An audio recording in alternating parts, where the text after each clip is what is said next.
नमस्कार दोस्तों। पूर्वांचल एक्सप्रेसवे का वो धूम धड़ाके वाला उद्घाटन याद है ना आपको? वायुसेना के सुपर हरकुलस विमान से बीच सड़क पर पीएम मोदी का यूं उतरना, फिर वायुसेना के कई लड़ाकू विमानों का एक्सप्रेसवे छूकर यूं आसमान में उड़ जाना, मोदी और मीडिया की तरफ से ऐसा माहौल बनाना कि इससे पहले देश में ऐसा कोई एक्सप्रेसवे ही ना बना हो, फिर मोदी की शान में मीडिया का लहालोट होना, याद है ना सब आपको? आज उसी एक्सप्रेसवे की कुछ तस्वीरें मैं आपको दिखा रहा हूं। पीछे आप ये देख भी रहे होंगे। 22,000 करोड़ की लागत से बने इस पूर्वांचल एक्सप्रेसवे के उद्घाटन के वक्त सीना चौड़ा करते हुए पीएम मोदी ने कितनी बड़ी बड़ी बातें की थी, वो भी आगे सुनाऊंगा। पहले जान लीजिए योगी राज में बने इस एक्सप्रेसवे का हाल, और सोचिए कि 1 साल के भीतर एक्सप्रेसवे इस कदर दरकने क्यों लगा है। हजारों करोड़ के इस प्रोजेक्ट का कोई भी हिस्सा बारिश में ऐसे ढहने क्यों लगा है। 10 साल पहले मायावती के राज में बना आगरा एक्सप्रेसवे आज भी मजबूती की मिसाल बना है, और मोदी योगी की यह महत्वाकांक्षी योजना, यह एक्सप्रेसवे ऐसे धस क्यों रहा है, यह सवाल कौन पूछेगा। योगी राज में बना बुंदेलखंड एक्सप्रेसवे भी मोदी के उद्घाटन के 5 दिन बाद ही धस गया था। पहली ही बारिश में कई जगह 1-1 फुट गड्ढा हो गया था, उसके बारे में भी आगे बताएंगे। पहले पूर्वांचल एक्सप्रेसवे की बात। लखनऊ से गाजीपुर जाने वाले इस एक्सप्रेसवे पर जहां पीएम मोदी की लैंडिंग और वायुसेना के विमानों के लिए एयर स्ट्रिप बनाई गई थी, ठीक 11 महीने पहले वहां से सिर्फ 20 किलोमीटर दूर सड़क पर 15 फीट चौड़ा गड्ढा हो गया है। इतना बड़ा गड्ढा कि पूरी कार समा गई, 3 लोग जख्मी हो गए। एक गाड़ी के गड्ढे में गिरने की खबर जैसे ही यूपी प्रशासन को लगी, आनन फानन में एंबुलेंस, जेसीबी मशीनें और कर्मचारियों के दस्ते पहुंच गए, वरना कुछ देर में न जाने क्या हो जाता। खबरों के मुताबिक गुरुवार की रात करीब 9 बजे सुल्तानपुर में हालियापुर के पास यह गड्ढा हुआ। रात के अंधेरे में कार सवार एक्सप्रेसवे पर बने गड्ढे को देख नहीं पाए, भला देख भी कोई कैसे सकता है। लखनऊ से जा रही पूरी कार एक्सप्रेसवे के बीच बने गड्ढे में समा गई। हादसे में ड्राइवर और कार सवार को चोटें आई, लेकिन जान बच गई। उन्होंने यूपीडा के कॉल सेंटर में हादसे की सूचना दी।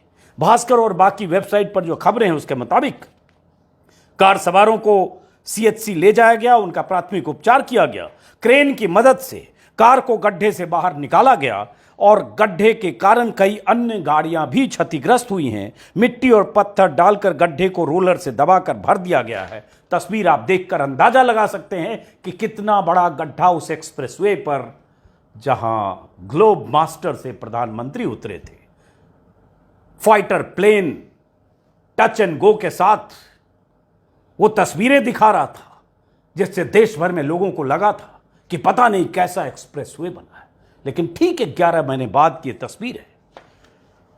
इसमें जो भास्कर में खबर है कि रात को एक्सप्रेसवे की एक लाइन पर डायवर्जन करके गड्ढे की मरम्मत की गई।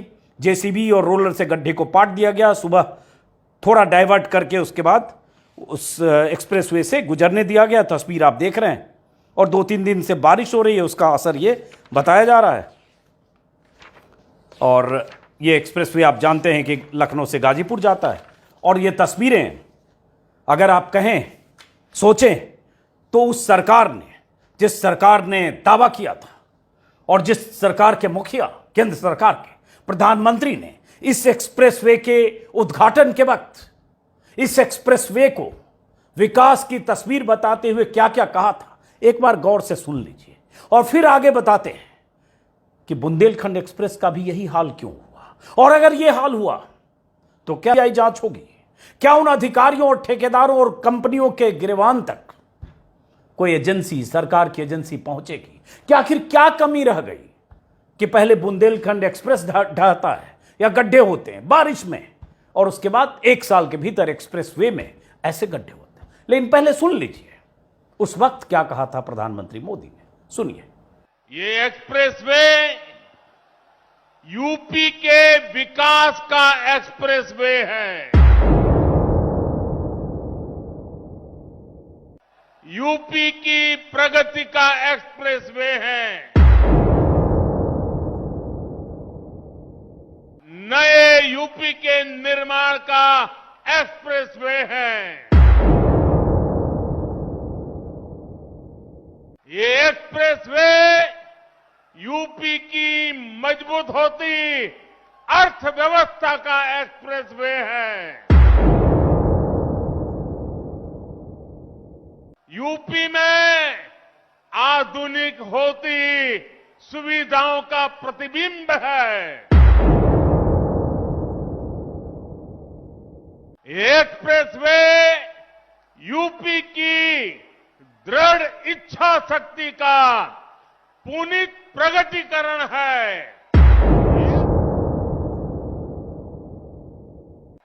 ये एक्सप्रेसवे यूपी में संकल्पों की सिद्धि का जीता जागता प्रमाण है।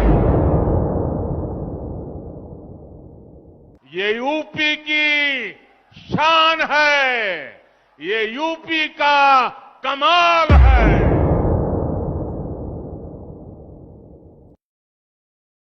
सुन लिया आपने। नवंबर 2021, 11 महीने पहले मोदी जी तब क्या क्या कह गए।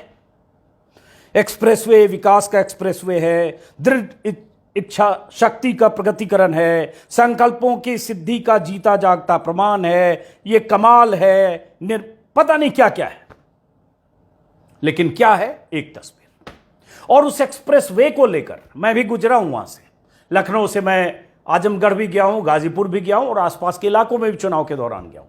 और आज भी लोग बोलते हैं कि उस एक्सप्रेसवे को शुरू करने के पहले जितनी तैयारियां दोनों तरफ होनी चाहिए थी, फेंसिंग होनी चाहिए थी ताकि जानवर ना आए, या एक्सप्रेसवे के नीचे जो मजबूती होनी चाहिए, बहुत जल्दबाजी में उस एक्सप्रेसवे को शुरू किया गया। ऐसा बहुत सारे लोग कहते हैं, राजनीतिक विरोधी भी। लेकिन चले उन्हें मान लें कि वो विरोधी हैं इसलिए कहते हैं। लेकिन जो तस्वीर आ रही है और ये कहना कि वहां कुछ हो रहा था, कोई काम हो रहा था, इसलिए कहीं गड्ढा हो गया या गड्ढा था उसमें बारिश का पानी चला गया इसलिए धंस गया, ऐसे एक्सप्रेसवे धंसेगा सिर्फ 11 महीने बाद।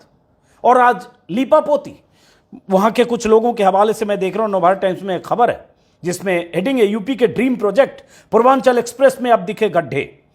सुल्तानपुर में 3 दिन की बारिश में धंसा हाईवे, जगह जगह हुए गड्ढे। उसी में है कि एक दिन पहले आजमगढ़ में भी दिखी थी दरार, और आजमगढ़ में भी 50 मीटर लंबी दरार दिखी थी इसी एक्सप्रेसवे पर। नवभारत टाइम्स में खबर है, उसी में कहा जा रहा है कि लोगों ने आशंका जताई है कि हड़बड़ी में काम कराए जाने के चलते बारिश में इस तरह का बुरा हाल हुआ है। स्थानीय लोगों ने बताया कि जहां मिट्टी की पटाई हुई है वहां ज्यादा से ज्यादा पानी डालकर छोड़ना चाहिए था, रोलर चलाकर मिट्टी डालकर पटाई करनी चाहिए थी, लेकिन ऐसा नहीं हुआ। उसी तरह से किसी और के हवाले से है, एक्सप्रेसवे पर पानी निकासी की कोई व्यवस्था नहीं है, पानी अपने निकलने की जगह बनाएगा इसलिए ऐसा धंस रहा है। ऐसा बहुत सारे उस इलाके में रहने वाले लोग कहते हैं। सरकार न माने, लेकिन इसका क्या करेंगे ऐसी तस्वीरों का।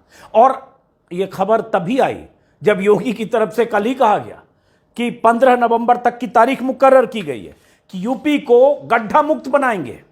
यह तारीख योगी जी ने पहली बार सत्ता संभाली थी 2017 में, तब भी उन्होंने मुकर्रर की थी।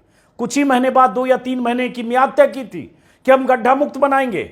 और यूपी में सड़कों में कितने गड्ढे हैं वो समय समय पर कई बार वीडियो में मैंने दिखाया। अभी जो जितिन प्रसाद मंत्री हैं योगी सरकार में, योगी सरकार 2 में, उन्होंने अभी कहा कि गड्ढा मुक्त बनाएंगे, और अभी फिर योगी जी ने कहा गड्ढा मुक्त बनाएंगे, और गड्ढा एक्सप्रेसवे पर हो गया। तो जब यूपी में 15 नवंबर की चूंकि तारीख तय की है योगी जी ने, मैं आपसे अनुरोध करूंगा, यहां व्हाट्सएप नंबर दे रहा हूं कि आपके इलाके में कहीं गड्ढा है, सड़कों पर गड्ढे में सड़क है या सड़क में गड्ढे हैं, आप वीडियो हमें जरूर बनाकर भेजें। हम चाहेंगे कि आपके इलाके के गड्ढे भी दर्ज हो सरकारी फाइलों में, ताकि गड्ढा मुक्त हो। और 15 नवंबर के बाद हम भी फैक्ट चेक करेंगे कि क्या वाकई यूपी की सड़कें गड्ढा मुक्त हो गई। यहां पे व्हाट्सएप नंबर है, एक ही अपील है, इस पर फोन ना करें, कोई भी फोन उठाएगा नहीं। हमारी टीम का नंबर है, मेरा इससे इस नंबर पर आपसे संवाद नहीं हो पाएगा। बहुत सारे लोग लगातार फोन करने लगते हैं। ये व्हाट्सएप नंबर सिर्फ वीडियो या संदेशों के लिए, तो आप भेजें। अब बात आते हैं गड्ढा मुक्त, आगे देखते हैं क्या होगा। लेकिन बुंदेलखंड एक्सप्रेसवे पर क्या हुआ, और ये हजारों करोड़ की परियोजनाएं हैं। और फिर मैंने कहा एक सड़क मायावती राज में भी बना, 10 साल से वो सड़क चल रही है, expressway, Agra expressway, greater Noida Agra expressway. फिर अखिलेश राज में भी एक्सप्रेसवे बना 2016 में, आगरा से लखनऊ एक्सप्रेसवे। वहां तो ऐसा बुरा हाल नहीं है, 11 महीने में ऐसा क्यों है? और बुंदेलखंड एक्सप्रेसवे धूम धड़ाके के साथ उसका भी उद्घाटन हुआ, पीएम मोदी ने ही उद्घाटन किया, क्योंकि हर चीज का श्रेय पीएम मोदी खुद लेते हैं। गड्ढा होता है तो चुप्पी साध लेते हैं। एक्सप्रेसवे बुंदेलखंड में भी उद्घाटन के 5 दिन बाद पहली बारिश में एक्सप्रेसवे की सड़क कई जगह पर कई जगह पर धंस गई। सड़क में 1-1 फुट गहरा गड्ढा हो गया। रात में गड्ढे में फंसकर कई गाड़ियां पलटते पलटते बची, राहगीर चोटिल हो गए। ये खबरें मैं देख रहा हूं अलग अलग जगह उस वक्त की है जब वहां गड्ढा हुआ था एक्सप्रेसवे में, खबर आई थी 3 महीने पहले।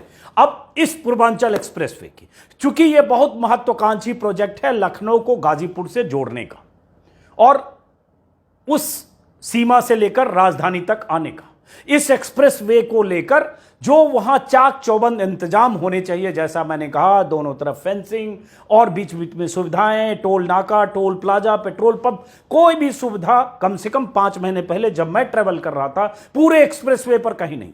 ऐसा लगा जल्दबाजी में, चूंकि चुनाव आ रहा था फरवरी मार्च में, चुनाव के पहले दिखा देना था कि हमने बना दिया और उसके बाद भाषण देना था, विमान उतारना था, वो सब हो गया। लेकिन अब, और सबसे बड़ा सवाल भूमिका मीडिया की, कि अगर जब आप ढोल नगाड़े बजा रहे थे, जब वहां हरकुलस विमान उतरा, जब वहां वायुसेना के फाइटर प्लेन ने जमीन को छूकर उड़ान भरी, तब तो आपने कई दिन तक वो सब दिखाया। लेकिन आज जब गड्ढे हो रहे हैं तो क्यों नहीं सीधे प्रधानमंत्री का फोटो लगाकर और सीधे योगी जी का फोटो लगाकर पूछे कि उस सड़क पर गड्ढे क्यों हैं? बताएं तो कौन है वो अधिकारी, कौन थे जो सुपरविजन कर रहे थे, कौन एजेंसियां थी जिनकी जिम्मेदारी है? कहीं कॉस्ट कम करने के चलते तो कुछ नहीं हुआ, ऐसा भी कुछ लोग सवाल उठा रहे हैं, या कोई और वजह तो नहीं है? ये जवाब सरकार दे सकती है। लेकिन गड्ढा हुआ, ये हम और आप दोनों देख सकते हैं और ये मीडिया के लोग भी देख सकते हैं।